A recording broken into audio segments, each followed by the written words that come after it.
This podcast may contain spoilers from whatever TV show or movie is mentioned. Please listen at your own discretion. Welcome to Viewers Anonymous. Yo, what's going on? I am Scoots Brunson. And I am S. Foster. That's right. And you tuned in to the Viewers Anonymous podcast, where we give you our very own reviews and takes of movies and TV straight out of Hollywood. What's going on with you, my guy? Shit, can't call it, man. Just glad to be back in the lab today, man. This is gonna be one of the ones, man, because this is where I think people just really gonna see, like, yo, these dudes' taste is so different, but we find a way to make this shit work, man. But Absolutely. So very excited to do this episode. But how you feeling? I'm feeling good, man. I can't complain. Got some stuff I needed to get done today, you know what I'm saying? Handle some business and was thinking about how I'm gonna put these movies in order. I finally got that part done, but outside of that, yeah, I'm feeling good. What's up, man? I like we were talking before we started. I was like, man, I like my 1 through 5. I felt really good solid about it. But then it was like that 6 through 10, man, is very interchangeable. You know what I'm saying? There's a lot of shit that I can juggle around, but I can feel a different way next week. So that's just one of those things. Like, oh, give me your top 5, top 10 rappers. It could be one thing this month. You know what I'm saying? 11 months, it could be something different. So absolutely. Yeah, but this is gonna be interesting, man, to see what we got here. Because y'all, we didn't tell each other what's on these lists at all. So even though the way I talk, I really give a lot of shit away, but it's gonna like, if you listen, I always give a lot of nuggets because I just talk too much. But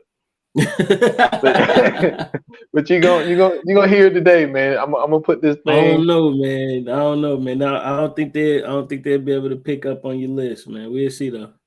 Yeah, we gonna see, man. It's gonna be interesting. It's gonna be a very interesting episode. Absolutely, especially because of the fact, like, of our taste in movies. You know what I'm saying? Like, that's what makes this work. But also, like, it's for certain people, it's kind of telling. Like, I think mine, everybody knows, like, my list is gonna be a heavy genre type list for sure. Because even you said it too. You said, you was like, I already know most of your shit is blah blah blah. But then I'm sitting here like, because I'm thinking of the shit that you like, that you really like, and I'm like, in my head, I'm like, all right, I know he like horror, but he be talking about certain movies where I'm like, that shit ain't got nothing to do with horror. So I'm like, ain't no telling what your list is. So I'm just telling you right now, me personally, I have no idea what you got on here. So shit. I've been trying to between putting these movies in order and really trying to, like, think about what you got. Like, I don't know. I think this, once again, this might be the first time in Viewers Anonymous history that we don't have any movies in common on our top 10. I think so being too. honest. I really think so. Now, I think with some of my honorable mentions, it might. We might have one or two. Yeah, and I'm telling you, I went overboard. This is gonna be the longest honorable mention list you ever heard because I could not go on without mentioning some of these movies, man. And it was just like the more and more I put down, because the way I like to do things is just like okay, right. So I did my my classic albums episode or whatever on the 28th, and I was just like, I know what the general public would want to hear, but it's just like, yo, this is my fucking taste. And if I have to reach for an album that I don't even, you know what I'm saying, just because everybody say, okay, for example, everybody say Jay-Z, Reasonable Doubt, classic album. Right. Well, I ain't listening to Reasonable Doubt like that. So I'm not gonna say it's a classic album if I don't fucking listen to it. You know what I mean? So it's just like, true, but my thing is, like, with certain albums, you know it's a classic once you hear it. This is true. This is very true. But then at the same time, I feel like there is this bias that people have, and it's just like, because like sometimes I can put a name on a list or a movie on a list because of the public. And so what I tried to do with this was like, okay, if I really fuck with a movie, I shouldn't have to look You know what I'm saying? It's just like That is true. when I did this, I didn't have to look at anything. This is just Yeah. this is the shit that I fuck with. So this is what I'm Yep. putting on wax. So Yeah. that's what I was able to do with this. And I mean, look, I mean, obviously, I want people to fuck with it, but I know everybody ain't gonna, you know what I'm saying, flat out just 100% agree with me. Absolutely. So, but yeah, but it's gonna be interesting. Man. I'm hoping that we get a lot of feedback with this because I Yeah, put a me lot too. of thought into Yeah, I had some people tell me about the action hero list that we got. Yeah. it. I had Yo, some people had some choice words for me. hey, look. So we gotta clean this up real quick. So Oh man. so for the people who may have just saw the list Hmm. online but didn't hear the episode or Yeah. vice versa or both, may have caught our mistake because on the podcast, probably I don't know, like an hour 15 into the podcast, we get Absolutely. into a name. We get to a name, and Scoot say, "Yo, this dude possibly could be number one on the list," Yeah, I still feel that way. and we completely forgot to put him on the list at the end. Oh, man. Hey, So listen. So, just to be fair, though, we literally made that list on the fly as we were doing. yes, That's what the whole episode is us making that list. So, for anybody who's like, man, how could y'all miss him, bro? You gotta be able to give us a break. yeah, and that's what's tough about this because I'm pretty sure you're probably gonna say a movie. I'm gonna be like, shit, like because like I said, I did not look up shit. Like I didn't go. Let me stroll through Netflix. Let me stroll through Hulu. Like it's like no, like these are the movies that I really fuck with. So there's Yeah. no need for me to look. Like I already know what I really Mhm. like. So, but I'm pretty sure there's gonna. Hopefully, there's one that I come up with. Like damn man, like I really fuck with that one. I forgot about that one. You Or you know definitely what I'm saying, should. vice versa. So this is gonna be fun. But I really think it's gonna be telling. But like I told you before, what I really like about these episodes is that we got so much stuff either written down or typed in or whatever to where we can I think we just really show people how open our bag is, man, because like we'll Absolutely. be able to like to give a little rundown on the movies that we got on our list. You know what I'm saying? Mainly Mhm. the movies in the top 10. You know, I just think that it just shows how well versed we are, man. So that's gonna be cool to show people like we really do this shit. Like we really in the cinema. We really appreciate the art of it. You know, shout Yep. out to the people, the writers, you know what I'm saying, that was involved in all of these joints, man. They're going through Yeah. what they're going through right now. But yeah, just for everything to put into the movie, people to back it. And I know some of these movies that I may didn't get pushed or whatever the case may be, but everything I got on here, everybody at least gonna know of it though. You know what I'm saying? Mhm. So it's not no, you know what I'm saying, a movie that's wasn't released in theaters or some shit like that. Now it'd be some good ones. It'd be some good ones, Yeah. but we'll see. We'll see how it shape out. Absolutely. Absolutely. So woo. Um let's go ahead and get started, bro. So we have honorable mentions. This is Mhm. if you are new to this podcast, we always have honorable mentions because usually we can never come to the number that we say we're going to, and we usually go over a lot of the times. If we don't go over, then usually that's just a topic that stumped us. But that has never happened. So we always have honorable mentions. And if we don't say anything about the honorable mentions, just know like we decided not to talk about honorable mentions. But we always have honorable mentions. So I'm gonna let you go ahead and start, bro. Go ahead, go through your honorable mention list. Let these folks know what could have possibly been on the top 10 movies of all time for S. Dot Foster. Okay. I went a little I went a little long, went man. Went a crazy. little long. He went I crazy. went crazy. I went crazy on the honorable mentions. I'm pretty sure there's never been an honorable mention with 12 joints on it. But today, Absolutely y'all not. have witnessed. Absolutely not. The only time 12 of anything got an honorable mention was in Pee Wee football. I know, right? Everybody get a trophy. And that's what this is. You know, Yeah. honestly, man, this is just really giving flowers to the shits and just really getting to the point where I just had to mention these joints, man. So Absolutely. I'm not gonna give a back. Obviously, I'm not gonna break down these joints like I'm going to Right. with my top 10. But I may, trickle in some shit in between. But like, Mm-hmm. I'm gonna run down it and then I'll say what I gotta say. So my first honorable mention, I'm just gonna rattle it down. So I got Coming to America. I got okay. I know by that laugh, I know that it's in your top 10. Absolutely. So I got Coming to America, I got Tenet, I got Boys in the Hood, I got Candyman in the 1992 version, you know what I'm saying? Mm-hmm. The movie that scared us all as a kid. Absolutely. I got The Breakup. I got Deja Vu. I got The Dark Knight Rises. I got American Gangster. I got Friday, the very first one, the classic, the one that started it all. I got Bad Boys. You know what I'm saying? Will Smith, Martin Lawrence. And I got New Jack City. And I got Goodfellas. Okay. All right.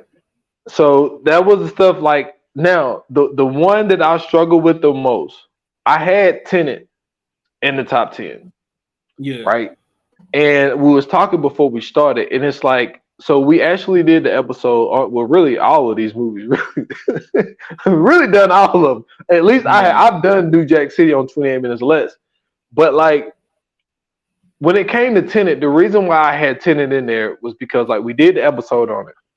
And so then I watched it maybe like 2 times since we done it. And just to think about how brilliant that movie was and how in depth in OCD somebody like Christopher Nolan is. Like, just off of what I read, is 2 Christopher Nolan movies in there. And like, John David Washington was doing an interview and he was talking about like he had to learn how to fight backwards because Christopher Nolan was like, I don't want to do a thing where I rewind it. Like, I actually want you to learn how to do this shit in reverse. And to go that far and to see how the story just intertwine with each other, where they show you a scene probably at the 35-minute mark, and then they show you the other version of the scene an hour and 20 in the movie. You know what I'm saying? But you're seeing it from a different version, and then come to find out at the end that John David Washington character is at the beginning, and what's my dude name? Robert Pattinson is at the end. And he was like, yo, we're gonna meet again. And he was like, yo, like, we are best friends, but this version of you don't know the version of me that you know. Like, man, that shit, Tenet was just a great fucking movie. And I had it in my top 10, and I ended up bringing it out. I know how you feel about Coming to America. Look, I love Coming to America. I really do. But I don't think there's one movie. There's some comedic moments, but it's not a, a comedy. But I will release this now. That I don't have any comedies in my top 10. It's not that I'm not a guy that enjoys it or anything like that. It's just it's just my movie taste. Like, I love to watch movies and really sit down and zone in and pay attention to that shit. Absolutely, yeah. And like comedies, you know what I'm saying? That's more of an escape where you get to laugh and all that type shit. It's not that I don't enjoy it. It's just, I don't know, man. It's just my taste. And but I love Coming to America. I'm surprised I didn't have, like, I got 3. You know how I love the gangster shit, but I got 3 movies in the honorable mentions that are, you know what I'm saying, gangster shit, as far as American Gangster, New Jack City, and Goodfellas. Candyman takes me to my childhood. Boys in the Hood take me to my childhood. The only horror movie that actually scared me as a child. Yeah, like to this day, dude, I've never looked in the mirror and said Candyman 5 times. Hey, to this day, never done that shit. I never will. That's the shit I won't play with. I'm not playing with that shit. Like, and I would do Bloody Mary before I do Candyman. Hey man, King Henry VIII gonna come fuck with you. But not his ass. Candyman can't fuck with Candyman. Henry VIII, I know that nigga was like 4'2" at the best. I beat the shit out of him. You know what I'm saying? That nigga was smaller back then. This is true. This is very true. But man, but yeah, I'm not gonna ramble, man. But it just like, and then like Friday is just an instant classic. It's just you know, Ice Cube, F. Gary Gray. You know, I'm gonna speak more about F. Gary Gray a little later in the podcast. But those are my honorable mentions.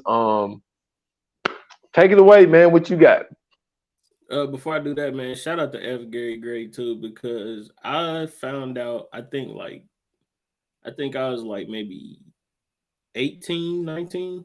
I found out that F. Gary Gray was the dude behind the register in the store when Ezel fell on the floor. It took you that long to figure that out? I never seen his face or nothing, but when I finally found out, like when I finally seen his face, and then I found out he did that movie, I was like, oh yeah, that's the dude from the counter. He was like, man, get your ass up. Yeah, I remember. Not even wet over here. Yeah, so yeah, for sure, man. So mine is this one. Okay, so my honorable mention list is more of a mix up than my actual list is. So of course, you know what I'm saying, starting it off, man, it's a comedy. I got Harlem Nights. You know what I'm saying? Not possibly, to me, one of the funniest movies ever to be made, all-star cast. I got the Da Vinci Code, you know what I'm saying? Shout out to Robert Langdon, you know what I'm saying? One of the possibly the greatest characters ever. I have the Sherlock Holmes movies with Robert Downey Jr. You know what I'm saying? Hey, some of the greatest Sherlock Holmes movies I've ever seen in my life. And then not only that, Robert Downey Jr., man, he killed them shits. Batman Under the Red Hood, to me, one of the greatest animated movies ever made. I got Superbad, comedy, you know what I'm saying, but hilarious. Star Wars, the whole saga, you know what I'm saying, everything about Star Wars I already know. I'm a Star Wars nerd. Talladega Nights, Will Ferrell, man, what can I say? You know what I'm saying, that's my guy. And then another Will Ferrell movie, Step Brothers, to me, super fucking hilarious. Two grown men that act like fucking children that both live with their parents. Their parents get married, now they gotta deal with each other. It writes itself at that point. You know what I'm saying? And then last but not least, one of my favorite movies of all time. I just couldn't find anywhere to put this. And when I say of all time, I have a long list of all time movies. So Titanic. Everybody knows that I love Titanic. I told a story about why I love Titanic on here. So yeah, that's all I got, man. That's my honorable mention list. I don't know, man. It was hard not to put Step Brothers on there, bro. But because Step Brothers was going in at 10. But when I tell you why I have what I have at 10, I think people will understand why I had to leave Step Brothers out.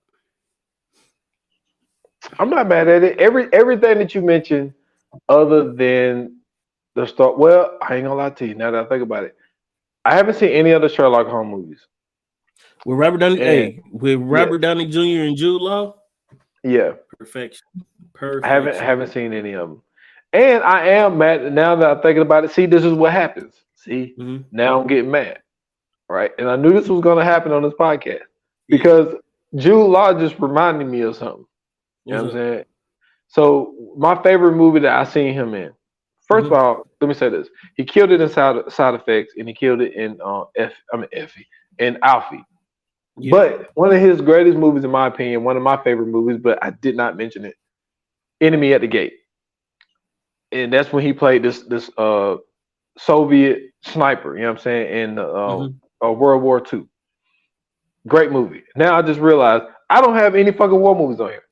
I completely fucked my list up. I ain't put Platoon in here. I ain't put Yeah. Enemy at the Gate in here. I ain't put America at St. Amazon here. That just lets you know Like- that they're not as high as you usually think they are. And see, but that's the thing. It'd be like, and you saying Robert Downey Jr. Mhm. Completely forgot about the movie that I just done on my podcast a couple weeks ago, saying it's one of my favorite movies, The Judge. Completely forgot about it. It be like that, man. That's what happened. I think what people have to also understand is that with us doing this podcast, with us already watching movies the way that we watch movies and TV, and then us doing this podcast, like we consume a lot of movies and television, like a lot. You know what I'm saying? Like even, you know what I'm saying, when we went back and we talked about Martin Lawrence and him getting his star, I went back and watched Martin on HBO Max. From the first episode of season 1, I think I'm on season 3.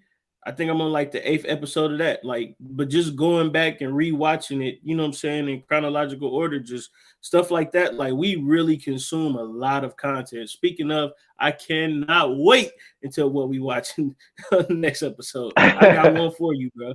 I got one for you. You'll love this one too. So I was speaking with someone today, and it made me go, because I haven't checked in a while. You know what I'm saying? Right. Because I was talking to someone about the podcast and stuff, and I was just like, yo, like, you know, you can leave reviews, blah, blah, blah, other type of shit. I was like, I haven't checked in a while to see if we got any new reviews. Yeah. We got one. Okay. So we got one. It says it's from Beyond Atlanta. It says at the little top thing, it says great and honest podcast, right? So they gave us 5 stars. And it says, been listening to this podcast for over a year and a half. And they are very entertaining, most importantly, consistent. I always count on a new podcast episode. And then it says, also, one of the great podcast reviews on Snowfall. Highly recommend this podcast. So appreciate you, Beyond Atlanta. Yes, shout out to Beyond Atlanta. Thank you very much for being one of our loyal supporters. Man, hit us up on one of the socials, and as soon as we get our merch popping, you definitely are getting some free merch. Just hit us up, let us know who you are, whether it be on Twitter or Instagram. Please make sure you do that. DM us and let us know on one of the socials on Instagram or Twitter. @ViewAnon-Pod. Let us know who you are, so when we get our merch started, which will be this year, we'll be able to send you some free stuff for sure. Thank you. Yeah, they put that on there April the 27th of this year. Man, so that's dope. Appreciate that. That's dope. That is dope. All right, man. So number 10, I'm gonna let you get started, bro. All right. So obviously, you know what I'm saying, I gotta take it to the childhood, man. And this is a movie that I have been watching because this movie came out. Hold on, wait a minute. Let me get this right. This movie came out a year before I was born. You know what I'm saying? And it's one of those movies we actually did the podcast on here really early. And this movie, hold on, I'm trying to get my year right. No, it came out the year I was born. Excuse me. And so this movie came out the year I was born. And it was when I had from what I can remember, the very first TV crush I ever had. And the movie I'm talking about that I got sitting at number 10 is I Got the Last Dragon. Okay.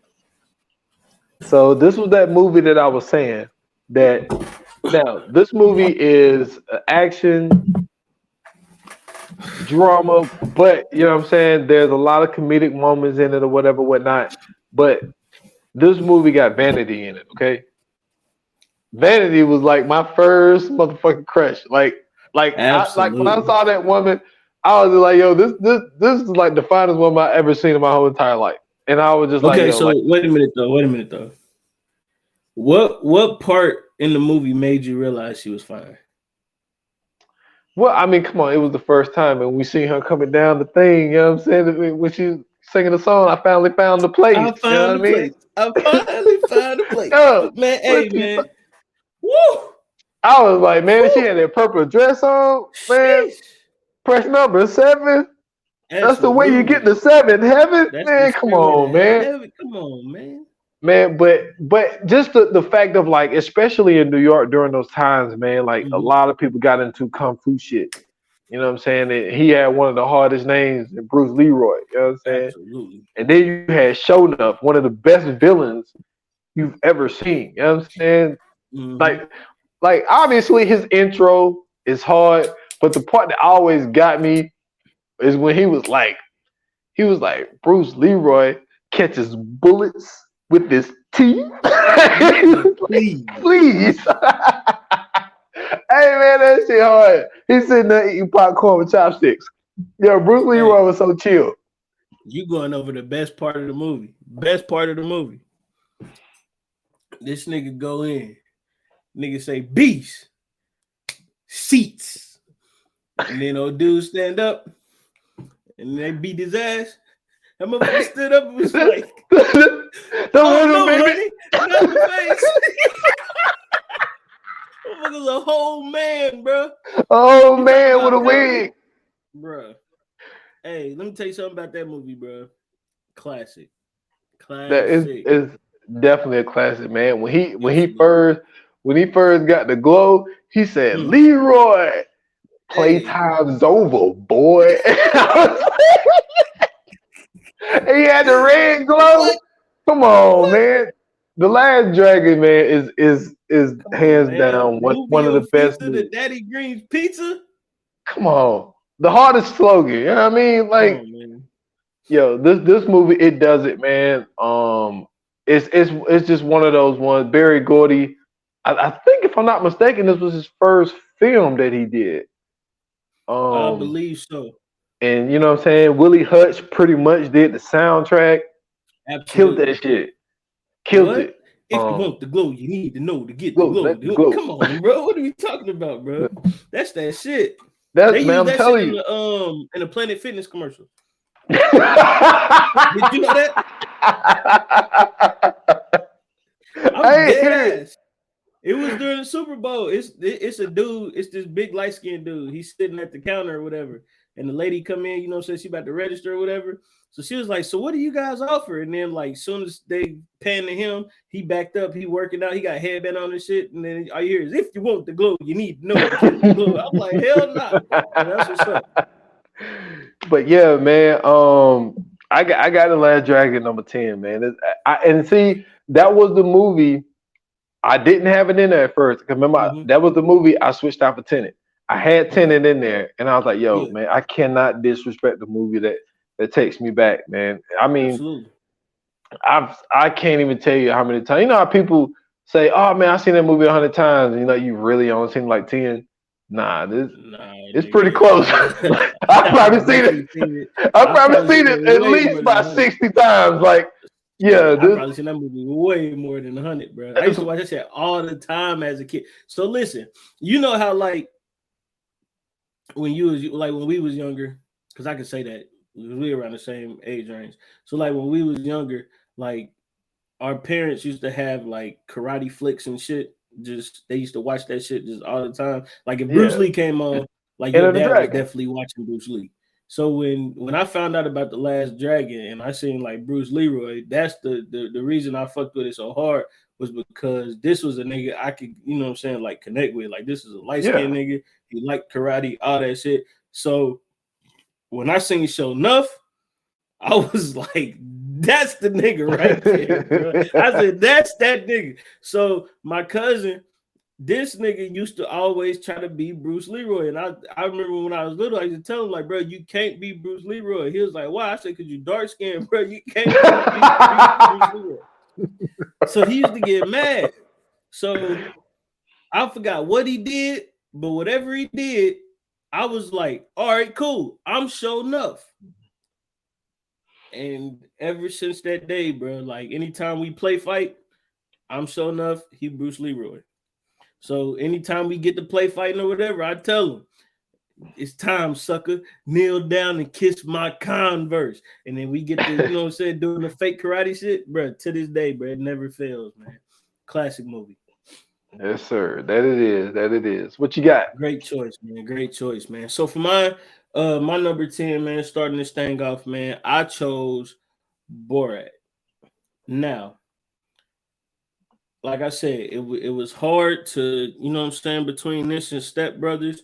The Step Brothers is really my shit. Like when I say Step Brothers is a work of art like none other, I have never seen anything like it. But Borat is also the same type of art. I've never seen anything like it. I already knew Sacha Baron Cohen from the Ali G show. He would do the Borat character on that on HBO. And the dopest thing about this whole thing is nobody knew who Sacha Baron Cohen was unless you watched Ali G. So this was like one of those cult films, right? Like this is one of those things that like if you wasn't into that, you didn't know nothing about it. And when Borat came out, people went to go see it.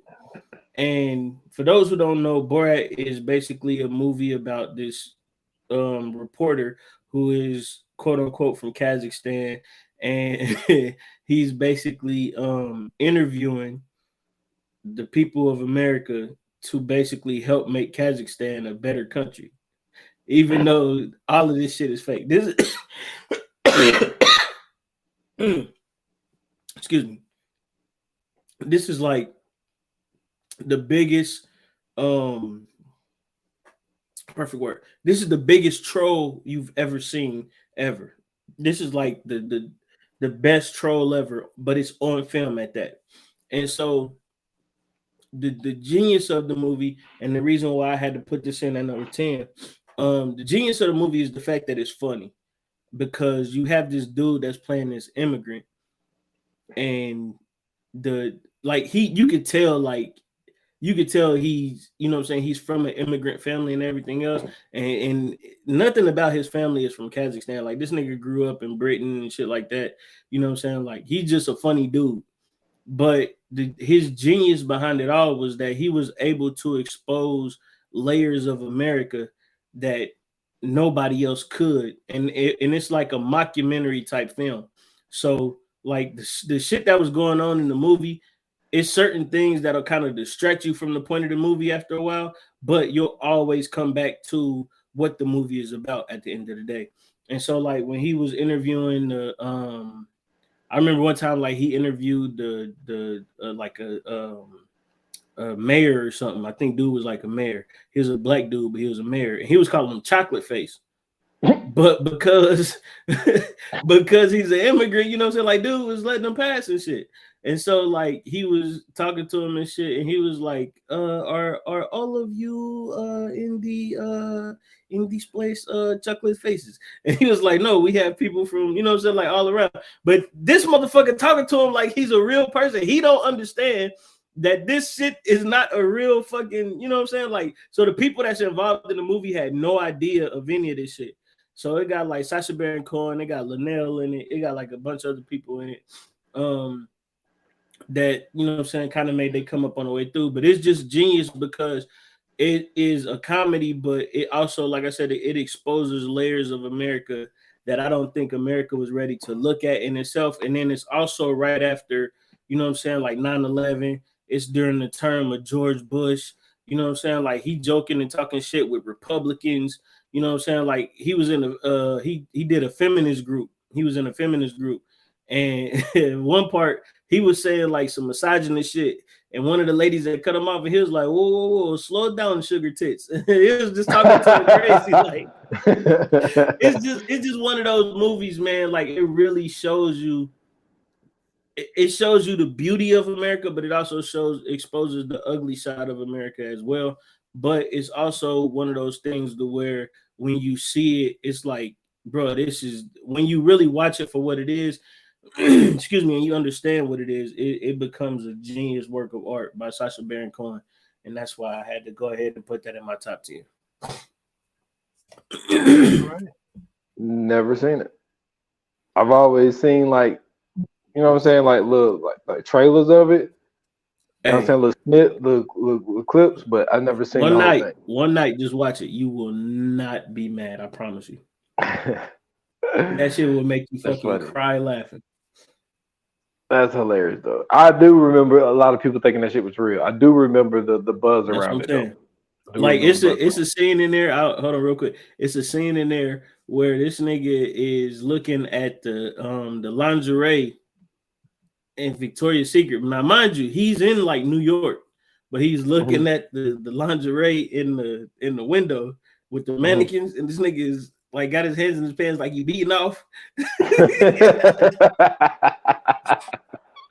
Like, bro, it's so much crazy shit in this movie, bro. That's what I'm saying. Like, it's shit in this movie that can distract you from the focus of the movie, but he always find a way to bring it back around to, you know what I'm saying, showing you what this movie's about.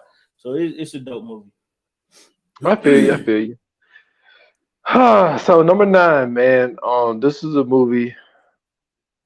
You know what I'm saying? A year after I was born, 1986. I did a podcast on this. Just this movie, you know what I'm saying? Like I went down literally like scene for scene with this movie. I always like the backstory of this movie. I always say I stole it from my cousin, but I mean, it was one of those situations like, yo, can I borrow this? And I just never gave it back. You know what I'm saying? VHS joint. Yeah, been there, done that. And the movie I'm talking about is Friday the 13th, Part 6, Jason Lives. Okay. This is one of the greatest things I've ever seen in cinema. Like, because I always tell, anytime I try to tell somebody to watch this movie, because when I tell people watch Part 6, you know, I don't fuck with Jason like that. I'm is like, this the one where he goes to New York? No, that's 8. Okay. That's Jason Takes Manhattan. To me, that was one of the best Jasons. And like what made this was so great because like there are little side joints in there because like this movie, like I love how they was able to intertwine the comedy in this movie. You know what I'm saying? That's why I think the 6th part is so great because how they was able to make a movie that's, you know what I'm saying, super scary, but also put little laughable moments in there. And so like the one thing that always get me is like the movie, this is how the movie starts off. So, you know what I'm saying? Tommy Jarvis and his friend is riding to go make sure Jason is dead, right? So there's a grave that Jason is in. So Tommy, they see the grave, and Tommy's like, no, I got to make sure. So he digs the shit up. So he digs it up. Yeah, and so then, you know what I'm saying, he asked him for the crowbar joint. And he was like, Tommy, I don't like this. And so he, because he folded his arms. And like, so Tommy was about to get up and get it. So he gave it to him like, yo, I don't like this. So he pops it open and see Jason in there. And the thing about Tommy Jarvis is, this is the 3rd time Tommy Jarvis has been in a Jason movie. He was in 3, and he was in 5, I believe. Or it was 4. It was 4, 5, and 6. So he was like 13, and then he was like 16. Like now he's probably like early 20s. So anyway, so he, you know, encountered Jason as a young teenager. So obviously he's been in and out of therapy and in homes and all that shit like that because he killed his family. So he when he pops it open, you start hearing like shit from Part 4 or whatever. When he's stabbing him and telling him to die and shit. So he grabs this pole, stabs this motherfucker with his pole. And so the dude's like, damn, Jason must really the number on you.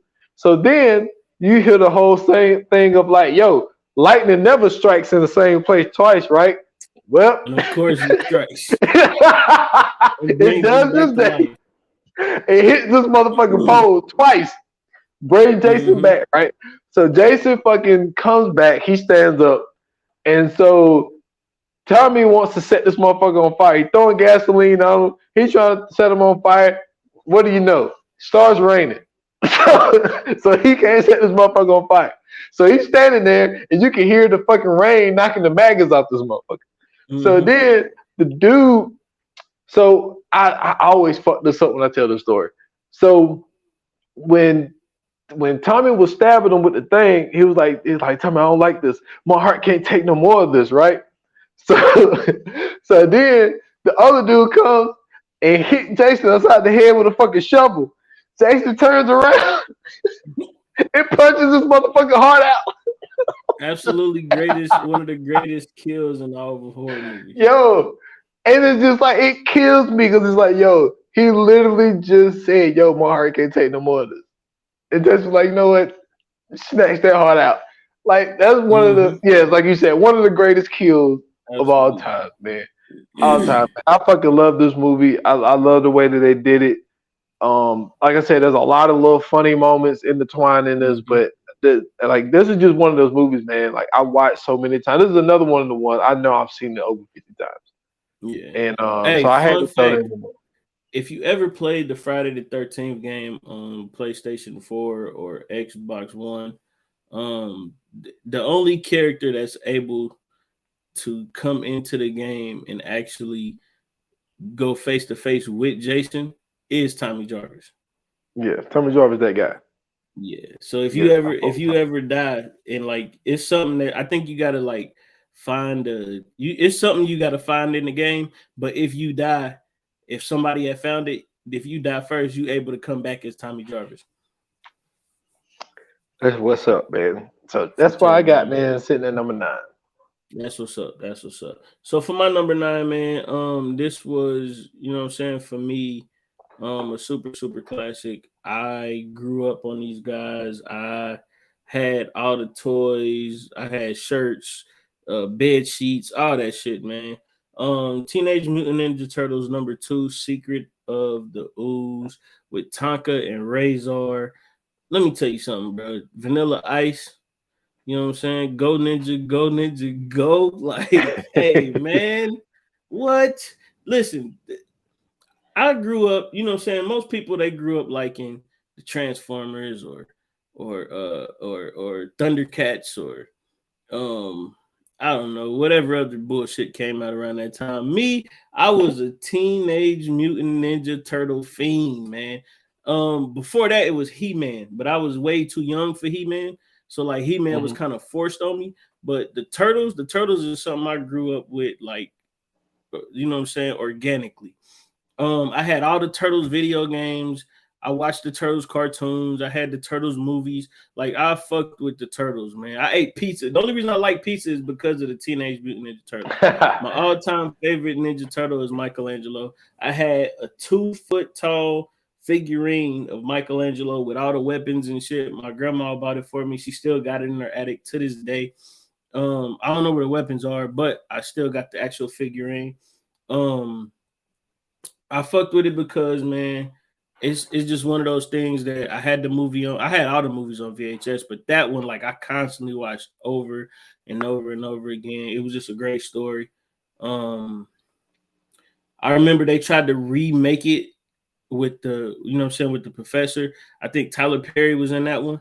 And you know what I'm saying, like they was doing like the secret ooze shit, the shit that turned the turtles into what they was and shit, and Master Splinter and all them. They end up finding out about the ooze.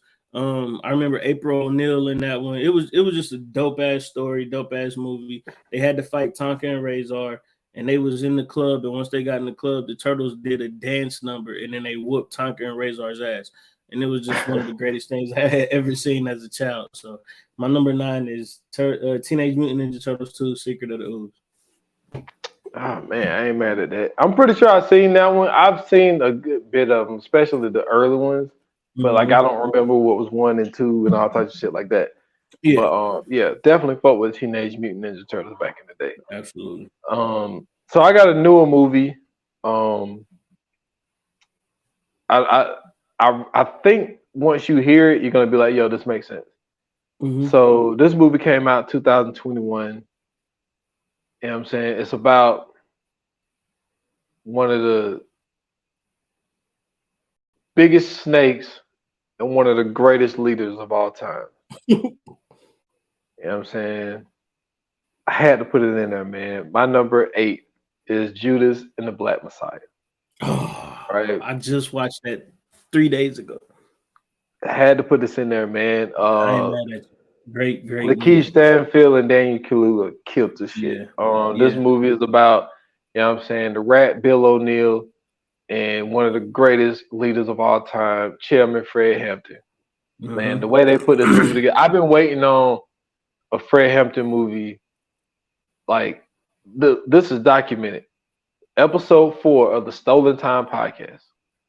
I asked Uncle Washington a question. I said, if you could make a biopic about anyone, who would you do? And I went first, And one of the people that I said Larry Davis, Mm-hmm. and I said Fred Hampton. You And that was definitely did. 2017. You definitely did. That was 2017. I said this. It's on wax. Yeah. And I like the way they put the spin on it by making it Mm-hmm. about Bill O'Neill too. Mm-hmm. Because I think a lot of people didn't know the story of, like, you know what I'm saying, the whole thing of him being set up and all of that type shit and COINTELPRO and all of that. So they really turned it into a story that only was really talked about a few months, maybe like a year's time of Fred Hampton Mm-hmm. and what he was able to do. Because I think a lot of people don't know, like his run was from really 18 to 21. Like, you know what I'm saying? He Mm-hmm. was with, you know, they didn't show it in this movie, but you know what I'm saying, but he started out with the youth program of the Mm-hmm. NCAACP, and then I guess he felt that they wasn't moving radically enough or fast enough, so he jumps over to the Black Panthers. But the people that know me know I'm a huge Fred Hampton fan. I throw a little something personal out there. You know what I'm saying? I went through, you know what I'm saying, a breakup a couple months ago. So like a lot of the shit that was like up on the walls and all that type of shit, all that shit is Mm-hmm. gone. There's one picture that remains. That's a picture of Fred Hampton. Absolutely. I got a Absolutely. picture of Fred Hampton in my house. You know what I'm saying? Absolutely. So man, my number 8 is Judas and the Black Messiah that came out in 2021. So I remember when this was reported to come out.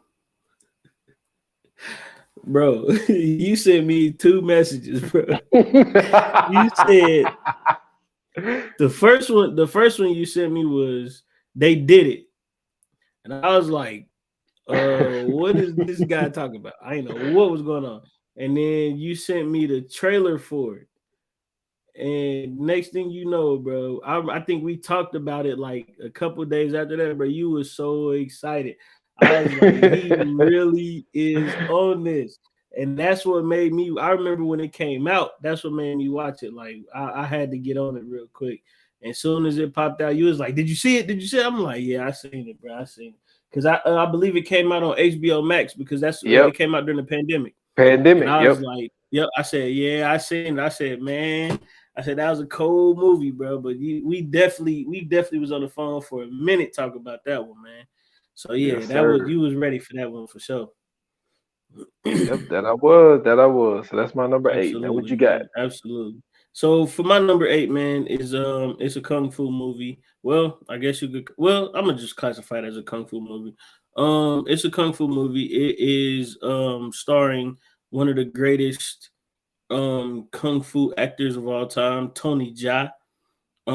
It is set in I believe it's I don't think it's the Philippines. I want to say Vietnam. No, it's not Vietnam. What the fuck are they? I don't know. I don't know what they are. All I know is the movie is called Ong Bak. And this was one of the greatest goddamn movies I've ever seen in my lifetime. So I got this movie on bootleg and I watched it. And I remember I forgot who told me about it, but they was like, bro, this dude is like he like the best thing since Bruce Lee. And I was like, all right, man, you know what I'm saying? You know how you had those conversations and those arguments. Like, all right, bro, you putting a lot on it, man. He like, nah, I'm telling you, bro, like this dude do all his own stunts, everything. I'm telling you, bro, Ong Bak is the shit. And I'm like, all right, bro, I'll watch it. So first and foremost, one movie that I didn't put on here was Crouching Tiger, Hidden Dragon. And the reason I didn't put Crouching Tiger, Hidden Dragon on there, which was it really should have been in my honorable mentions, but because that's really one of my joints. But I didn't put that on there because the one that people watch is the dubbed version, and I don't fuck with the dubbed version. I fuck with the version with the subtitles. And this was also one of those ones with subtitles. So if you've never seen this, I totally understand because usually, I mean, now they may have a dubbed version of it, but it's mainly a movie with hella subtitles in it. So, yeah, this dude basically is like they in Thailand. That's what it is. This dude is a Muay Thai fighter. He like one of the best Muay Thai fighters around. And like when I tell you, like all he used is Muay Thai, like he beat the shit out of these dudes that tried to jump him. They ran from him. He chased them through Thailand. And this nigga was running, right? And they was holding like this round table that had like that had a what's that shit called?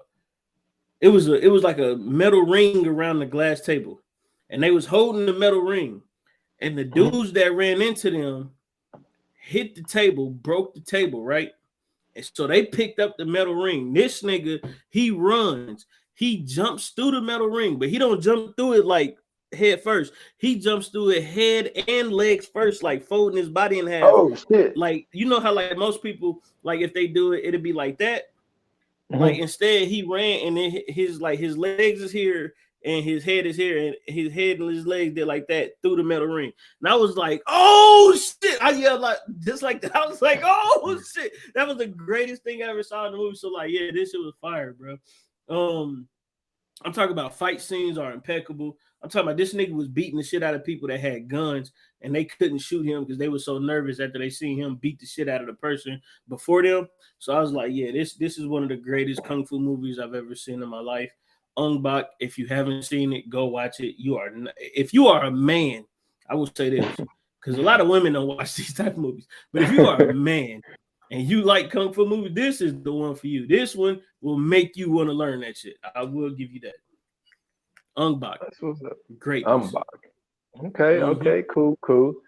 So this is one I feel like, yeah, I ain't surprised on this one. I talked about this a lot. I've done countless pods with just this title in it. But I'm going back. Damn, man, I'm on my fourth movie, and I'm going. I got two in the 80s, and this one about to be in the 70s. Okay. And this movie is it started something that recently just ended. Like, that just tell you what this franchise has did. And what I got at number 7, man, I got Halloween, man, but I got the 1978 version. All right. I knew it. I thought it was gonna be higher. I thought it was gonna be higher.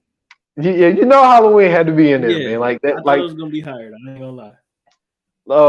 Like I did a podcast in 2018, man. I remember when I did it because that's when they rebooted it and they pissed me the fuck off, and I ranted through a whole podcast on how they pissed me off. Yeah. And like this movie, man, I don't know what it is for me, man, but it's just one of those ones. I've watched it so many times, and to know that it was something crazy, like it was like a $3 or $5 million budget or some shit like that. And to think of the fact that the guy that actually played Michael Myers wasn't even an actor. He was like the sound dude. And like they were just like, yo, put this mask on and just do this walk. That's basically what they did. And they said, do this heavy breathing. And like the fact that they had that nigga in a Dickies gardener suit the whole time though is crazy. No, but the craziest part though, do you know who the mask is? It's a person. You told me it's William Shatner. William Shatner, dude, from Star Trek. All they did was paint the thing white and cut the eyes bigger. That's crazy. And then the reason why all of the masks are so fucked up in all the movies is because they discontinued the William Shatner mask. So that's why all the masks look fucked up. None of them look as good as the first one. But that's what started Jamie Lee Curtis's career. This is, and then also John Carpenter started something that nobody, like, now people do. It wasn't a thing in the 70s where he was just like, yo, I want y'all to put my name on it, say this is a John Carpenter's film. That wasn't a thing until he did it. So shout out to him, and the theme song they came up with, you know what I'm saying, with the piano joint, like he did that shit himself. He did the music for the movie. He directed the movie. I'm glad you said that, because now that you say that, you know who else ended up doing that later on? Don't tell me Melvin Van Peebles. Nope, Cesar Romero. Who? I mean, not Cesar Romero. What is dude's name? George Romero. Day of the Dead or Day of the Dawn of the Dead, whichever one he made. Oh, okay. That he did the same thing. He put his name on it. Cesar Romero was the dude that played Joker in the 60s Batman thing. I thought you was gonna say did the music for, because I remember when we did the thing on Melvin Van Peebles, he was like for to Sweetback, like he did the music and everything for the joint. I'm talking about for like horror movies. Yeah, George A. Romero was the one who he did the same thing. He definitely put his name on. It was either like either Night of the Living Dead or Dawn of the Dead. One of them. He made the zombie joints, and he put his name on there too. After that, gotcha. That's what's up, yeah. man. So that's yeah. I'm surprised. Yeah, it's number 7, man. I didn't put it any higher than that, but you That's knew what's it up, had to man. be somewhere in my top Yeah, 10. So I honestly thought it was going higher. I ain't gonna lie to you. I thought it was at least gonna be top 3. All right, man. So my number 7 is probably one of the funniest movies to ever hit a silver screen, a television, a phone, whatever. It is about a guy in high school who is going through troubles, as most high schoolers do. He has to deal with his love life. He has to deal with uh just life in general. You know what I'm saying? Trying to deal with being popular, trying to deal with being cool. Napoleon Dynamite, man. One of the greatest movies to ever be made. I'm talking about nonstop funny. I'm talking about shit that shouldn't be funny is funny in this movie. You know what I'm saying? Like, this is how great this movie is. There's a point in time where the girl comes up to the door. She knocks on the door and she's trying to sell bracelets, you know what I'm saying, to earn money for her college fund. And his brother is just sitting on the couch. Nothing about this is funny. In a real life situation, this shit would, if you just heard somebody say this shit would never be funny. But in this movie, it was fucking hilarious. So she telling Napoleon she's trying to sell bracelets to pay for her college fund. His brother is sitting on the couch, and his brother just look over like across his shoulder and says, "Your mom goes to college," and the shit was fucking hilarious. I don't know why that shit was funny. I don't know what the fuck was funny about it, but I died laughing because for some reason that shit just had me fucking crying. There was no need for Kip to say that shit.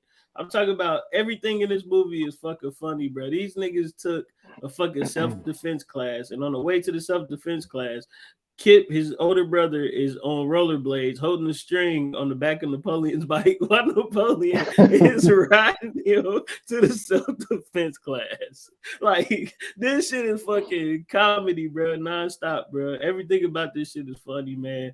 It's just one of them movies that just is hilarious. And the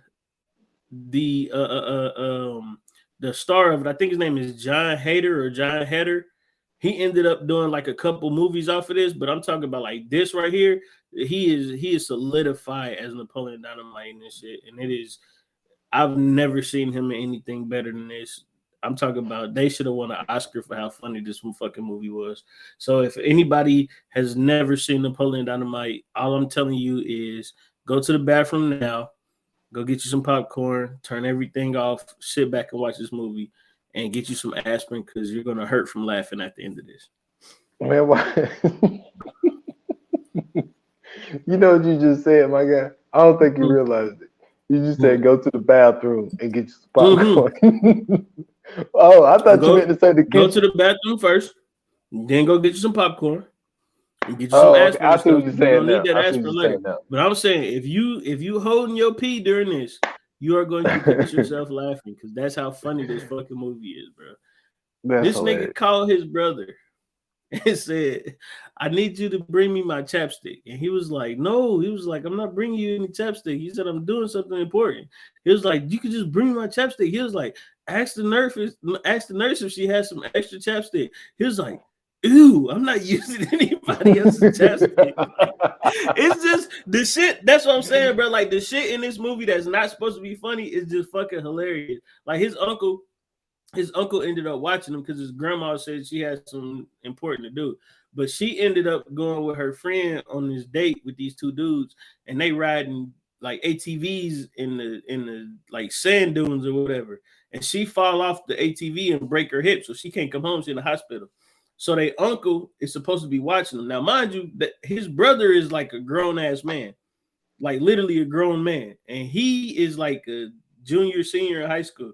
So he like, why the fuck does Uncle Rico? Well, he ain't say fuck, but he's like, I don't understand why Uncle Rico has to watch us. We're almost grown. He's like, I'm almost grown. He's like, Kip's a grown man.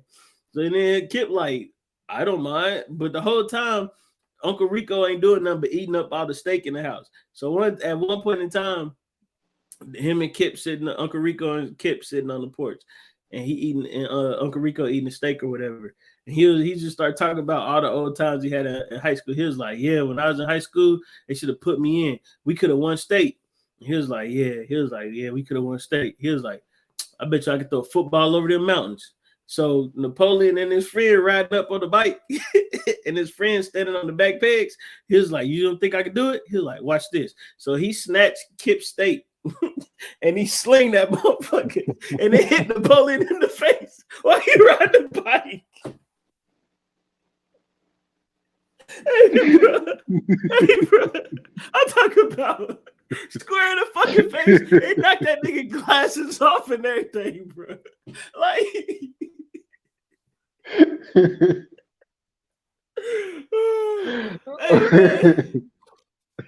That's what I'm saying, bro. It's certain shit about this movie, bro. None of this shit should be funny. Like, if you put this in any other movie, bro, this shit is not funny, bro. But just this movie, I don't know why that shit made it funny, but that shit was funny as fuck. When that nigga told her, "Yo, mom goes to college," and then she packed her shit up and ran off after he said it, like he said something offensive. Like, that shit is just great, bro. They put that shit together perfectly, man. Napoleon Dynamite, that's my number 7.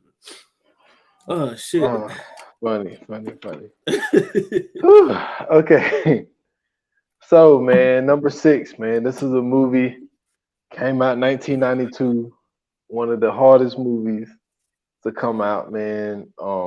We did a podcast on it very early. As a matter of fact, I think this was the second podcast we did. And that's Juice, man. I got Juice at number 6, man. Omar Epps' first movie, you know what I'm saying? Tupac, basically, really first movie, and they kill it. You know what I'm saying? Omar Epps, 17 years old, and you know what I'm saying, got a grown-ass nurse as a girlfriend.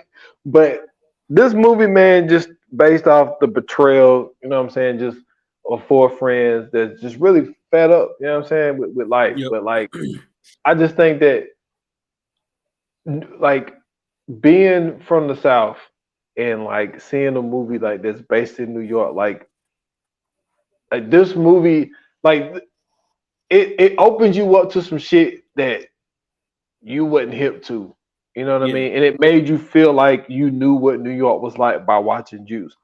And if I'm not mistaken, I think this was Ernest Dickerson's first film. You know, putting together Juice, and for them to see, because all of the stories are, Bishop was supposed to be Tretch from Naughty by Nature. You know what I'm saying? And then that nigga ended up being in one of Ronnie Man's dude. Yeah. Didn't say a word. Nothing. But they made the right choice, and to know at the same time while they was filming this movie, you know what I'm saying, this dude records one of the, to me, my favorite Tupac song. Brenda's Got a Baby. Yeah. To be doing this movie and to make a song like that at the same time, it was just crazy. But this movie, man, is one of obviously, in my opinion, one of the greatest movies to ever come out. That's true. You know, I'm at a loss for words, man. But I got Juice. I got a podcast that I gotta send you that did Juice. You are gonna love this podcast, by the way, because it's in the vein of what we do. But I'm gonna tell you something that they said that I never thought about after watching Juice, is that out of all of those 4 people, between his name was Steele in this one, wasn't it? Yeah, Steele, yeah. It was Steele, Raheem, Bishop, and what was Omar character? Q. Bishop had it the hardest. Steele had a 2-parent household. He was living the best. You know what I'm saying? Yep. Raheem, he was the leader, but you know what I'm saying, he still had a good household, kind of. You know what I'm saying? He had an older sister that looked out for him and all that shit. His mom was doing good or whatever. Q, he had a good household. His mom was making sure everything was straight. You know what I'm saying? He had a little brother he kind of had to look after, but everything was good. You know what I'm saying? They all was going to college, all that shit, right? Q was the only one who had to wake up every morning and pretty much take care of his parent. His dad used to be sitting there either drunk or high, just sitting You there mean looking at the Bishop? You paper. said Q. Bishop. I'm sorry, yeah. Bishop was the only one who really had the problems. And if you ever notice, Bishop was the only one out of that crew that was really in the streets. Because remember, he was the only one that had problems. Remember when he was walking out and Rodamez and them rolled up on him? He was the only one that was really in the streets like that. And they were saying that like until Bishop had finally got that gun, he really felt like resentment towards all of them because all of them lived a better life than he did. But I'm gonna send you that. I'm gonna send you that episode of that pod, and I'm sure you're gonna start tuning into the pod because they got some great episodes. But when I tell you, bro, like when they broke that down, oh my goodness, I was sitting there thinking like, damn, bro, that they was bringing some facts up about that movie, bro. I was like, yeah, they got some great points. But I never thought about how hard Bishop had it because it's like you don't really realize it because you know what I'm saying, you usually see all four of them together and you know what I'm saying, they all together doing their thing. But like Bishop really has even when he was walking out in the morning, like when they were showing each one of them and what they go through before they get to school and shit, like Bishop was putting money in his dad's pocket. Mm-hmm. You know what I'm saying? When like the rest of them could have been like, I need, you know what I'm saying, like a couple dollars to go. Like Bishop was the only one that couldn't do that. So he really had it the worst, bro. And you could tell, and one to me, in my personal opinion, the greatest scene in that movie is when Bishop was looking out the window, and then when they was all at Steele's house, and it's like, man, we ain't shit. And like that whole scene, and you know how it went down, and how him and Q got into it, and just the passion of how he put into that shit. He was like, man, we run from Rodamez, we run from the cops, we run from old man Quillis with their bullshit store, with their bullshit gun. He's like, all we do is fucking run. Like we on the fucking track team. I blame Blizz for that whole fight though, bro. That's Blizz's fault. That was Blizz's fault because, but at the same time, first of all, he just got out last week. You know what I'm saying? Like, sit your hot ass down, bro. As soon as you get out, hey man, I'm about to go in here and rob the store. Y'all want a piece of this? No, nigga. The fuck? But that's also, you know what I'm saying, shows you like even though Raheem was the leader, like it was a smart decision. And then also Bishop didn't want to hear the fact that what Q said, it would have been 5 dead niggas instead of 1. But you also seen once Q got the, I mean, keep saying Q. Yeah, when Bishop got the gun, it was that's what I'm saying. Like, I think it was, and that's another thing they talk about Raheem in this one, how in the movie it seemed as if Raheem is a good leader, but maybe not so much because he made a super stupid decision to give Bishop the gun. Yeah, to let Bishop hold the gun. Yeah. That's right. So yeah, that's why I got number 6. That was a great pick, man. My number 6 is a great thriller, suspense thriller. It's one of the ones that I believe this is Christopher Nolan as well. It may or may not be. I don't remember because I know we covered this on our one of our episodes, but I don't remember if this was Christopher Nolan or not. But Shutter Island, starring Leonardo DiCaprio, Mark Ruffalo, Ben Kingsley is in this joint. When I tell you, bro, like when I first seen this, I got this movie off of a bootleg, man, in Columbus.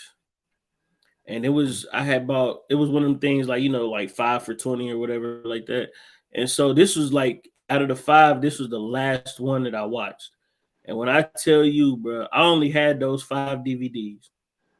And I had just bought a TV with a DVD player on the back of it. And I literally kept Shutter Island in that TV for at least 2 or 3 days because I had to keep watching it just to see what was going on for real. When I tell you that this movie was a masterpiece, I mean a literal masterpiece from beginning to end. I mean, like when it come on, you thinking that Leonardo DiCaprio is just one thing, and you come to find out that he's not. It's just like everything. The writers, the directors, the cameramen, everybody on this set, like they really did their job putting this together. This is to me one of the greatest films of all time. I don't care what nobody says. I will argue anybody up and down about this movie. Shutter Island is amazing, and that's my number 6. Hey man, that was a good pie. Mm-hmm. A we had a moment where you said something and it was just like it blew my mind during that podcast. So shout out to that. Go back in the archive. So absolutely. So we in the top 5 now, Yep. and I literally just watched this movie like 2 days ago. This is another one of those ones like probably seen it over 50 times. You know what I'm saying? Shout out to my guy F. Gary Gray. I did a Mm-hmm. podcast on this on my podcast. I had to. Starring Samuel L. Jackson, Kevin Spacey. Listen, man, The Negotiator, man. Mm-hmm. That's my shit. That's my shit, man. I fucking love this movie. For a man to be accused of something, his partner get killed, and like he see all of the chips are betted against him, and he did what he had to do to claim his innocence. And like I said on that podcast that I did, I think a negotiator is one of the most well-rounded people, and it's one of the jobs that is. I think that those the wild thing about my list is I got movies that what I'm saying that involves law enforcement and shit like that. I'm not the hugest law enforcement guy, but I think that this is one of the most interesting jobs in law enforcement because Yeah. you first of all you have to have some type of psychology degree, and it's like you have to sit here and you have to talk down these people, and I just think that job itself is just a very interesting job. And I think Sam L killed it. I think obviously this is his best film that I've seen him in. I think that this was one of those films where he missed out on the Oscar, but I can't remember because I did this whole episode while I was talking about that. And I think the movie that won that year, I understand why it did, and I understand why who won Best Actor won that year too. But Mhm. this movie, to me, is one of the greatest movies to ever come out on film, and it has the director and F. Gary Gray, who does not get his claim. We did an appreciation episode on him, so we gave him his flowers on this platform. But I know everybody has canceled Kevin Spacey, but he killed being Nick Sabian. Yeah. And I just think that this is just one of those movies. This is just a real grown up movie. You know what I'm saying? It's just one of those movies. I'm saying it's an action, it's a crime, it's a mystery. For me, it has all the makings of, like you said, I'm gonna steal that term that you used, of a masterpiece. This movie Mhm. was a masterpiece in my eyes. Came out in 1998. I got The Negotiator, top 5, number 5 on my list. Nice. So my number 5, man, it's starring Robert De Niro, starring Joe Pesci. It is a story that is timeless. Um, it is a one of a kind. It's Casino. You know what I'm saying?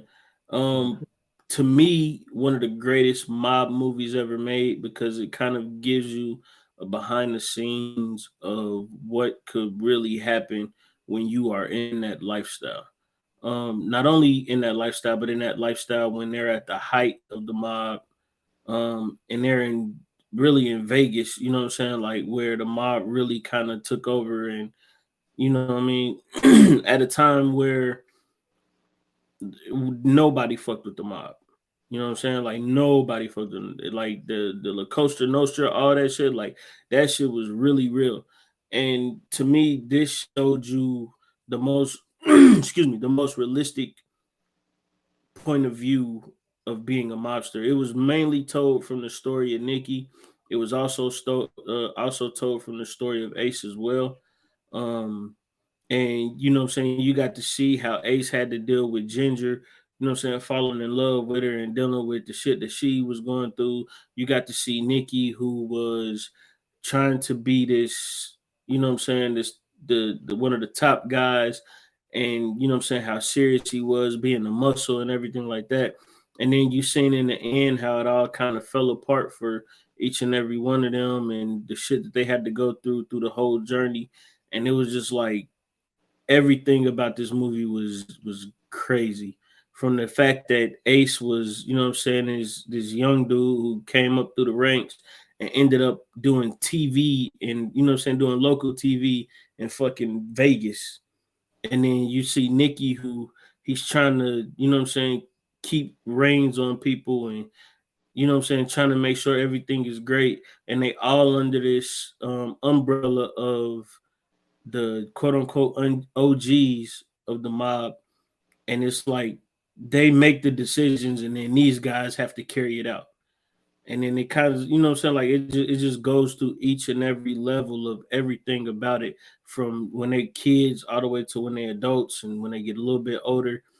And you know what I'm saying, it just shows you like when shit goes bad, when shit is going good. It just shows you all of the phases of being in that organization during that particular time. It's just a great movie through and through. The story is amazing. The writing was amazing. The acting was phenomenal. Anytime you get Joe Pesci and Robert De Niro together, come on, man, you can't really fail. So yeah, Casino is my number 5. It's funny you said it. I was just talking about you in my last episode. Mm-hmm. I did Goodfellas, and I said Yeah. Scoots Bronson is a person that prefers Casino. Absolutely. I said I've always preferred Absolutely. Goodfellas over Casino, but I ain't mad at that at all, man. Yeah. So Casino's that shit. I love Casino. I just, you know what I mean? I edge Goodfellas just a little bit over it. Yeah. So number 4 for me, I think that this film is very misunderstood. But it came out in 1995 and starring Lorenz Tate, Keith David, you know what I'm saying, Chris Tucker, yo. I had to put Dead Presidents in here, man. Presidents.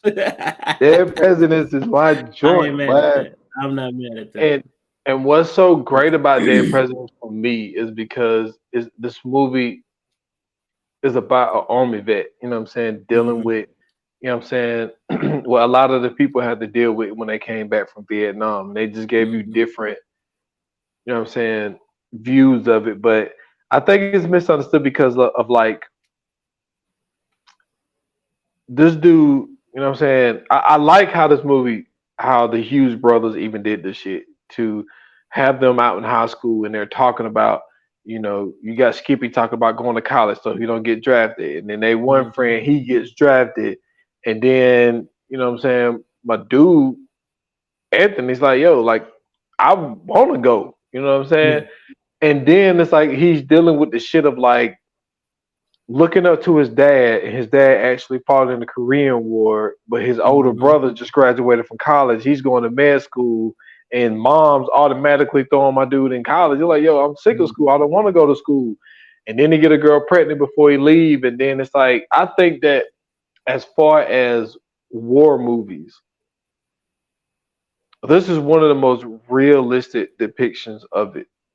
Absolutely. Is that like 30 minutes that they showed over there. And it was so real. The blood was so real. The explosions, everything looked so good. They did a really, really good job on that. And then when he gets back, it's like now he got this, you know, so he goes back to his girl where his daughter is, I don't know, 4 or 5 years old at this point. And and the one thing that really got me is how he told her, yo, like, don't wait on me. Then kind of find out she was fucking with a pimp while he was gone, and then he's mad at the fact that she was fucking with a pimp when you told her not to wait on him. He said don't wait on her. He ain't say go, you know what I'm saying, sign up for prostitution. Goddamn. Well, he wasn't. I don't think she was prostitute, but I just think that, you know what I'm saying. Bruh, he was hitting her and giving her money. That's prostitution. What are you talking about? He was buying her groceries and shit, hitting her off for cash. Like she was definitely prostituting. I mean, you know, that remains to be seen. I don't know. But no, knocked that but nigga down the stairs when he was taking the groceries, he put that gun in his mouth. Suck it, nigga. Oh, fucking Cuddy, man. Oh man. But Skip though, man, to see how he was, you know what I'm saying, strung out on that shit. But at the same time, they didn't say it in the movie, but Skip got affected by Agent Orange. You know what I'm saying? If you know anything about fucking the Vietnam War, you know, our own people, you know what I'm saying, was dumping that chemical out there, which we never got charged with a fucking war crime because you're not supposed to dump chemicals into a fucking war zone. But hey, They we're had America. a big ass lawsuit about it though. Only reason I know that is because both my grandfathers went to the military at that time, and they both got a bunch of fucking emails and mail and all that shit about Agent Orange. So yeah, it was a huge ass lawsuit about that shit. Yeah, and so, but Skip, you know what I'm saying, he you know, he couldn't get over the killing, so he had to deal with two things. He was getting high to master to try to forget about killing people, and also having that Agent Orange in him and shit. So, you know what I'm saying? So like for what they did, and then I like how they show how Anthony did everything he could, you know what I'm saying? But nothing was good enough for his girl. Like this dude, he didn't go see her until he got a job. Right. You know what I'm saying? And then, and she's like, yo, can you wheel some more money in this bitch? Like, god damn, like, you know, she wasn't doing nothing, but it was no, yes, she was a nurse. Man, they weren't paying nurses shit at that time. Let me tell you something. Anthony did the right thing. She was complaining, he boned her sister. That's how you fix that problem. Hey man, you quiet. I mean, this goddamn butcher cutting shit up, PTSD. Every time I cut a piece of goddamn deer, I look up and see fucking Charlie. Fuck that bitch. See, that's what I'm saying. Like, I think that the movie is like, they had a failed robbery attempt.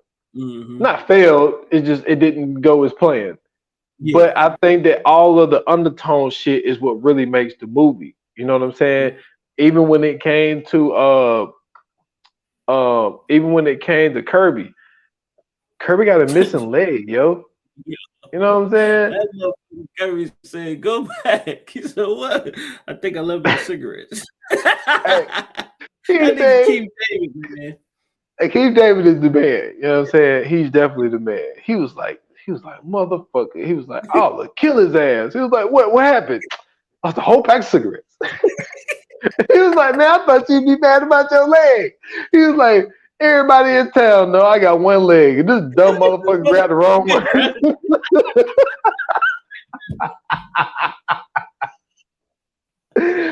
Hey, man.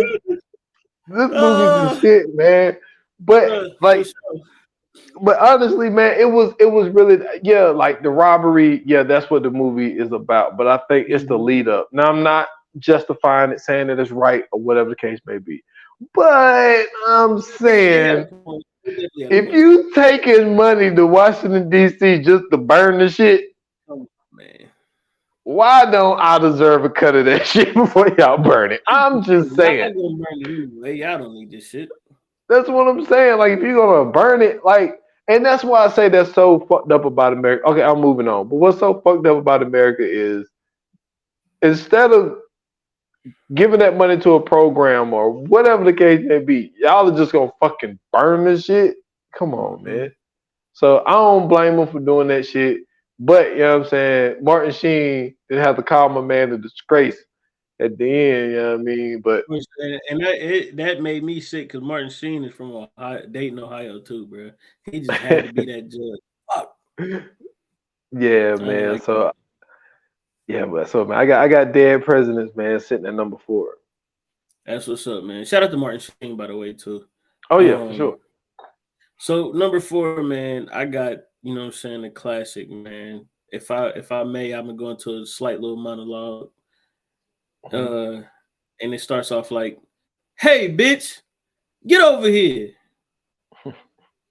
And then it ain't a monologue, it's a dialogue. And then this nigga say, "Hold on, Mr. Pretty Tony, you know the rules. Your bitch chose me.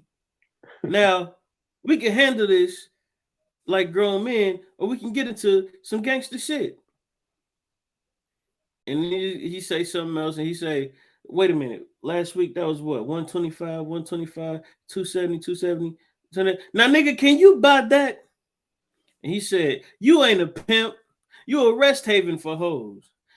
You ain't nothing but a car thief. The one you got outside probably hot as a firecracker right now. Tell his man, go get her. And that nigga Richard Pryor put his motherfucking shotgun. Better not move, nigga. I'll blow your head smooth off. That's right, nigga. I'm talking about the Mac. Number 4, man. Goldie. You know what I'm saying? My nigga Max Julian laid down every fucking piece of the game you could possibly have. You know what I'm saying? They had a great soundtrack. It was just a great story in general. It was about a guy who was in the streets, got out the streets. He tried to go on the straightaway to life, but the cops wouldn't let him, man. They was all on his ass. The man was heavy down his back. You know what I'm saying? He was just trying to do the right thing, you dig? But these jive ass chumps wouldn't let him. And he did the, you know what I'm saying? He did the only thing he knew, you know what I'm saying, that was going to get him on the straight and narrow and get him free. And that was get out here and pimp these hoes one more, you know what I'm saying, one more time, man. You know what I'm saying? Goldie went down as a legend in the game, man. You know what I'm saying? End up free at last. Thank God Almighty, he ended up free at last. And I'm talking about the Mac. That's my number 4. Not mad at it. I remember that scene though. Absolutely. Hard scene. Man. One of the hardest scenes. Greatest scenes ever. Nigga, can you buy that? That shit is a cold ass line. Oh man. So number 3, man, we top 3 now. And this movie came out. I had to have a movie from the year in there, man.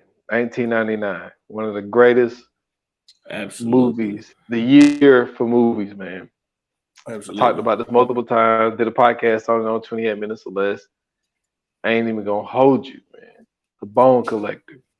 You know what I'm saying? That to me, I'm sitting here looking at IMDb right now, and I'm really thinking about emailing these people and tell them the disrespect of saying that this is a 6.7 out of a 10. Y'all out y'all goddamn mind, boy, if y'all don't know nothing about this movie, man. One of the greatest scenes in this movie, I did you know what I'm saying? I be putting little shit up on my reels and shit. One of the greatest scenes is when Lincoln Rhyme is sitting there, and so they're trying to figure out, like, this was when they was trying to figure out the sand shit. And what was so great about it was the way Lincoln Rhyme mind worked. Like, he was a fucking genius. And so he's sitting there going through all of this shit. And so all of these flashes are going off in his brain, and they're showing you like all of the scenes of these dead bodies and all this shit. And he was just like, he said crushed oyster shells. And he was just like, it was like 1887 or some shit like that. There was a body buried in a WorldWorks building, and what they thought was sand, but it was actually oyster shells. And what was so dope about that movie was like when they would have those flashbacks in those scenes, but the chemistry that him and Angelina Jolie had in this movie was crazy. And I remember reading something saying that the way that it was worded, because this is the thing, Denzel Washington, I'm going to say, is a faithful black man that has been married for years. And the way that it was worded, it was kind of worded like Angelina Jolie just came out and said that her and Denzel had great sex chemistry. And I'm like, okay, hold on, wait a minute.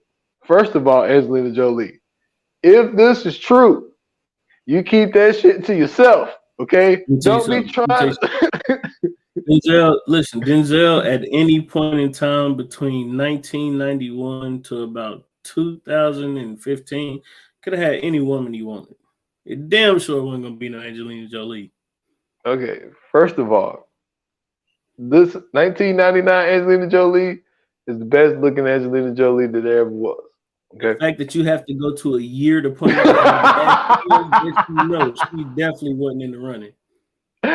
But she like the way it was worded, like I just think that they chemistry in this movie was so fucking good. Yeah. And you know what I'm saying? You got to put the great Queen Latifah in there too, because she really killed this shit too. I don't even really use this word in my vocabulary, man. But to me, this movie was fucking flawless. I don't think that there was anything else that could have been done to make this any better. I mean, you had Ed O'Neill in there. You know what I'm saying? Yeah. You know, it's just I think that every person that they chose, with every person that they casted in this movie was perfectly casted. I think that everything worked, the writing worked, even though it was based off of a book. This to me, this movie was flawless. I fucking love this movie. So I got The Bone Collector at number 3 on my list. I feel the only thing that could have made it better is if Ed O'Neill would have found a way to put that Polk High story in there. One game. Amazing. Just like as a little joke, that shit would have been amazing. Oh man.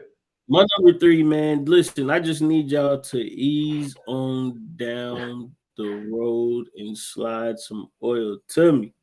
That's right, man. I'm talking about The Wiz, the black adaptation of The Wizard of Oz, starring I'm about to call her Dorothy Danvers. I'm tripping. Diana Ross. I'm about to say Donna Summers. Damn, thank you. Diana Ross, Michael Jackson, boy, Michael Jackson, Nipsey Russell, and a host of so many other great black actors at that time. When you know what I'm saying, when blaxploitation was at its height, at its pinnacle, and black actors were kind of saving Hollywood, this was one of the ones that they threw out there to give us our very own rendition of a classic movie, and it made it that much more classic. Michael Jackson, man, what can I say? Dude is playing the Scarecrow amazing. The dance moves was there, the singing was there. You know what I'm saying? The fact that this is a musical, and you have so many talented musical artists. You got so many talented Broadway actors playing roles in this movie, from top to bottom. Richard Pryor's in this movie. Lena Horne is in this movie. It's just a all-star cast. Like, I don't care how you put it. It's a all-star cast. The story, of course, everybody knows The Wizard of Oz, but it's a urban spin on it. It's our very own story through our eyes. Of course, it's the same story, but it's the story through our eyes. It's more cooler. It has soul to it. I mean, they really just like took some salt, some pepper, you know what I'm saying, some seasoned salt. They took a couple other spices and they flavored that thing up on such a bland story, and they made it cool to want to watch The Wizard of Oz. And they even nicknamed it The Wiz. Like, it ain't the Wizard, it's The Wiz. This nigga's not the Wizard, he's The Wiz. And it just made it cool, man. And to see all these greats in this film, watching this as a kid, because I seen it as a kid. I didn't see this as an adult. I seen this shit as a kid. I seen this shit very early on, and seeing that, it showed me what real black excellence looks like. You know what I'm saying? We get a lot of movies and television now that we deem black excellence, and it is rightfully so. But this was black excellence before it was a trendy term, before it was a thing that we had to coin. This is exactly what that was. And this is what, to me, you know what I'm saying, what black film and black filmmaking should be. You know what I'm saying? Being able to tell stories in our own creative way, and we don't have to veer off from, you know what I'm saying, the path and try to add shit to it to make it to make it super black. We just have to be ourselves in it. And I feel like that's what they did when they put this together.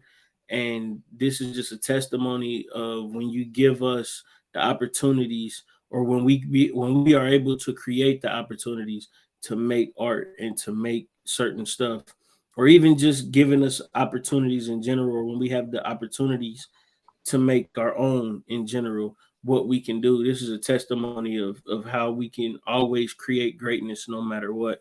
They did this, and I don't give a fuck if you put the Wizard of Oz on Hallmark and all that other shit. If you tell me the Wiz is on, fuck that old shit. I'm going to the Wiz every time. Never fails. And that's what I got at my number 3. Cool, man. I seen it as an adult. That was one of the ones you got on me. Like, yo, you gotta watch this shit. You gotta watch it, bro. I feel like, I don't care if you mixed, I don't care if you just straight black, whatever. I feel like if you have black in you, if you are black, you have to watch The Wiz. To me, that's just one of those things that it do something to your insides. It do something to your spirit when you watch this shit, bro. You can't do nothing but smile watching this shit. I feel you. Oh man, number two. So this is a movie. You know what I'm saying, came out 2010. This is directed by a person that I've mentioned already. You mentioned him. Huge fan of his. Christopher Nolan. Inception. All right. I knew it. I knew that was gonna be up there. Once I heard you say something about Tenet, I knew Inception was up there.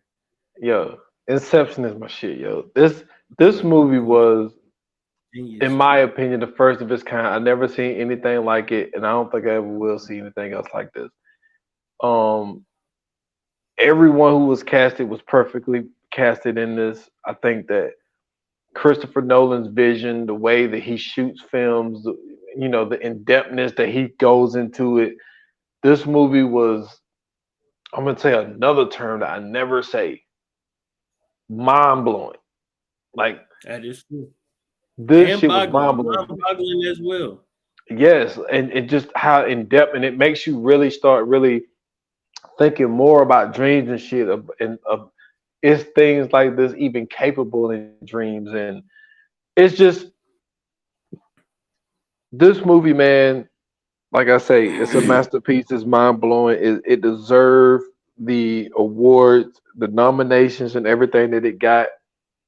This was one of those movies where it really fed up to the hype. There's not a lot of movies where there's a lot of hype behind it and it lives up to it. And this is one of those movies that actually led up to it.